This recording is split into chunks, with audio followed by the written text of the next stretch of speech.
Now we'll have a look at how to use machines and portable power tools safely. We'll also revise all the safety issues we've already discussed, because everything that we've learnt so far will need to be applied to the use of machines and portable power tools.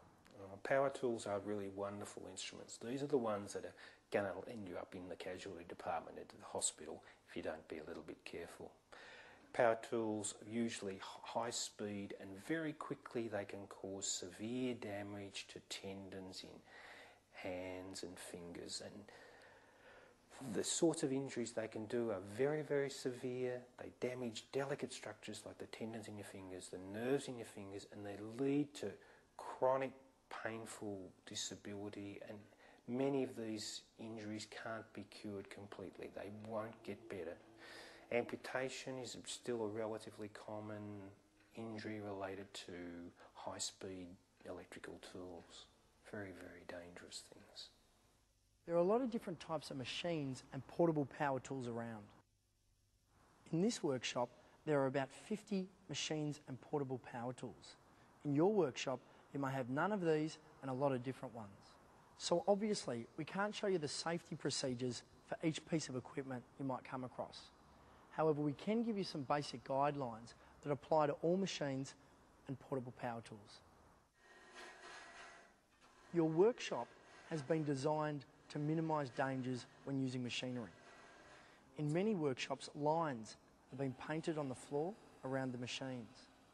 This indicates the area in which only the operator of a machine is allowed when the machine is in use.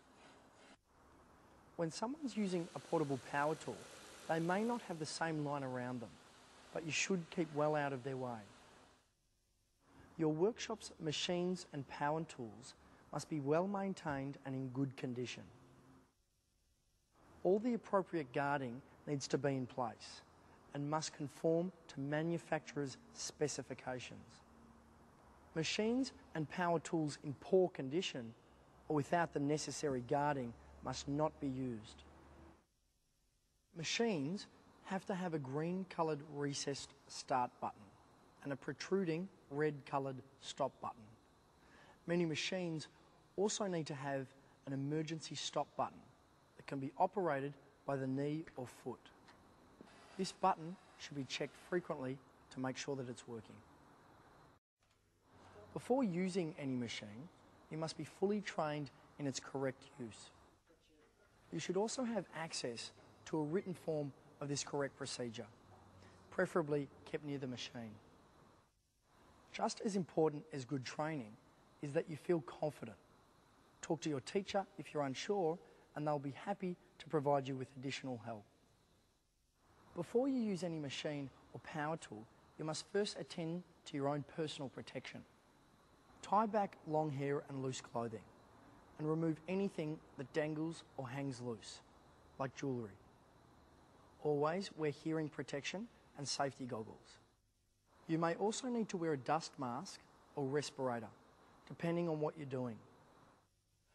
You must be supervised by a teacher when using machinery or portable power tools. If your teacher is out of the room, under no circumstances should you start up any machine or power tool.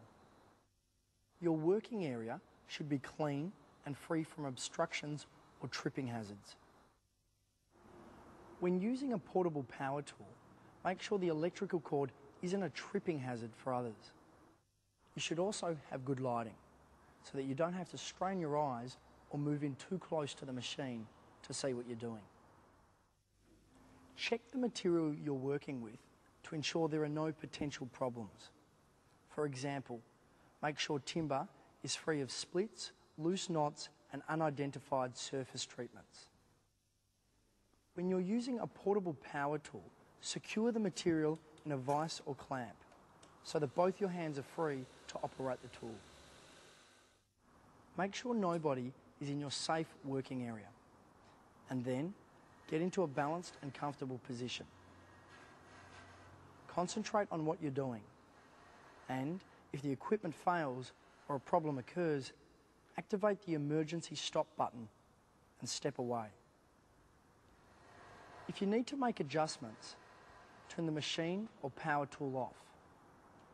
wait for it to stop, disconnect it from power, and make the necessary adjustments.